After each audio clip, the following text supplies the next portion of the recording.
اعوذ باللہ من الشیطان الرجیم بسم اللہ الرحمن الرحیم اللہم صلی علی سیدنا و مولانا محمد وعلی آل سیدنا و مولانا محمد وبارک وسلم وصلی علیہ اللہم رب زدنی علما یا فتاح یا رب العالمین۔ آج کا ہمارا لیکچر نمبر 12 اور میم ساکن کے قواعد انشاءاللہ تعالی ہم پڑھیں گے مشق نمبر 15 سے۔ یہ وہ سبق ہے جس کے اندر ہمیں پتہ چلے گا کہ میم ساکن کے بعد کس جگہ غنہ کرنا چاہیے یا نہیں کرنا چاہیے۔ اب سب سے پہلے میم ساکن کے 3 قاعدے ہیں۔ میم ساکن کے 3 قاعدے ہیں: ادغام شفوی، اخفاء شفوی، اظہار شفوی۔ دوبارہ پڑھتے ہیں: ادغام شفوی، اخفاء شفوی، اظہار شفوی۔ ادغام شفوی کیا ہے؟ اس کی تعریف: اب جس طرح نون ساکن آ جائے، جہاں پر بھی نون ساکن آئے گا یا تنوین آئے گی تو نون ساکن اور تنوین کے بعد نون ساکن اور تنوین کے قواعد لگیں گے۔ اسی طرح جب بھی میم ساکن آئے گا تو میم ساکن کے جو قواعد لگیں گے وہ 3 ہیں: ادغام شفوی، اخفاء شفوی، اظہار شفوی۔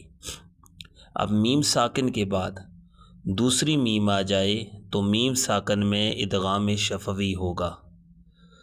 میم ساکن کے بعد دوسری میم آ جائے تو میم ساکن میں ادغام شفوی ہوگا، یعنی کہ غنہ کر کے پڑھیں گے، جس کی مثال بھی ہم پڑھ لیتے ہیں۔ اب لفظ ہے انتم مظلمون۔ اب ان نون ساکن آ گیا، نون ساکن کے بعد تا آ گیا، تا حروف اخفاء میں سے ہے، یہاں پر اخفاء ہوگا، غنہ کریں گے انتم۔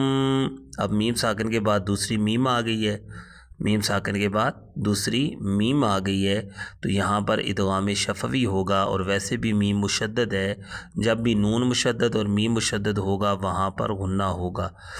انتم مظلمون۔ اب منہ کو لمبا کرنے کی وجہ کیا ہے کہ نون واو ساکن کے سے پہلے والے حرف پر پیش آ گئے تو یہاں پر واو مدہ ہو رہا ہے، یعنی کہ میم ساکن کے بعد دوسری میم آ جائے تو ادغام شفوی ہوگا۔ میم ساکن کے بعد دوسری میم آ جائے تو ادغام شفوی ہوگا۔ اسی طرح میم ساکن کے بعد حرف با آ جائے، میم ساکن کے بعد حرف با آ جائے تو میم ساکن میں اخفاء شفوی ہوگا۔ میم ساکن کے بعد حرف با آ جائے تو میم ساکن میں اخفاء شفوی ہوگا۔ اس کی بھی ہم مثال پڑھ لیتے ہیں۔ اب لفظ ہے کنتم بہ، کنتم بہ۔ اب نون ساکن کے بعد تا آ گیا، یہاں پر اخفاء ہوگا، میم ساکن کے بعد با آ گیا ہے تو جب میم ساکن کے بعد با آئے گا تو یہاں پر کیا ہوگا؟ اخفاء شفوی ہوگا۔ اب یاد رکھیے گا، اگر ہمیں یہ نام یاد نہیں رہتے، ادغام شفوی، اخفاء شفوی اور اظہار شفوی، اتنی بات یاد رکھ لیں کہ میم ساکن کے بعد اگر دوسری میم آ جائے تب بھی غنہ ہوگا، اور میم ساکن کے بعد حرف با آ جائے تب بھی غنہ ہوگا۔ غنہ کے معنی ہے آواز کو ناک میں لے جانا، اور اگر میم ساکن کے بعد حرف با اور میم کے علاوہ کوئی حرف آ جائے تو وہاں پر غنہ نہیں ہوگا۔ اتنا ضرور ہمیں یاد رکھنا چاہیے۔ پہلی بات ہے نام بھی یاد ہونے چاہیے، بالفرض ہمیں نام نہیں آتے تو اتنا ہمیں پتہ ہونا چاہیے میم ساکن کے بعد اگر دوسری میم آ جائے تب بھی غنہ ہوگا، حرف با آ جائے تب بھی غنہ ہوگا، اور حرف با اور میم کے علاوہ کوئی حرف آ جائے وہاں پر غنہ نہیں ہوگا۔ جیسے کہ اب سورہ فیل کا پہلا حرف ہے الم تر، الم تر، حمزہ زبر آ، لام زبر میم، لم، الم، تا زبر تا۔ اب یہاں پر دوسری میم بھی نہیں ہے اور حرف با بھی نہیں ہے، اور میم ساکن کے بعد دوسری میم یا حرف با کے علاوہ کوئی حرف آ جائے تو وہاں پر غنہ نہیں ہوگا، اظہار شفوی ہوگا۔ تو یہ لفظ کیا ہے؟ الم تارا۔ اگر ہم اس کو الم تارا پڑھیں گے تو یہ غلط ہے۔ اسی طرح والامر، والامر، والامر لم یلد، لم یلد، اگر اس کو ہم پڑھیں گے لم یلد تو یہ غلط ہو جائے گا۔ لکم دینکم، لکم دینکم، لکم دینکم۔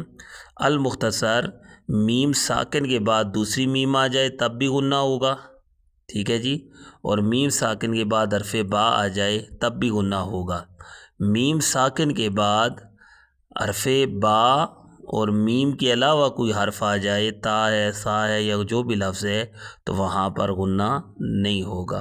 اس بات میں ہم نے خیال کرنا ہے۔ المختصر میم ساکن اور تنوین کے کتنے قاعدے ہیں؟ 3۔ ادغام شفوی، اخفاء شفوی، اظہار شفوی۔ ادغام شفوی کی کیا تعریف ہے؟ میم ساکن کے بعد دوسری میم آ جائے تو ادغام شفوی ہوگا، یعنی غنہ ہوگا، اور میم ساکن کے بعد حرف با آ جائے تو میم ساکن میں اخفاء شفوی ہوگا۔ میم ساکن میں حرف با اور میم کے علاوہ کوئی حرف آ جائے وہاں پر اظہار شفوی ہوگا، یعنی غنہ نہیں کریں گے۔ ادغام شفوی پر بھی غنہ کریں گے، اخفاء شفوی پر بھی غنہ کریں گے، اور اظہار شفوی پر غنہ نہیں کریں گے۔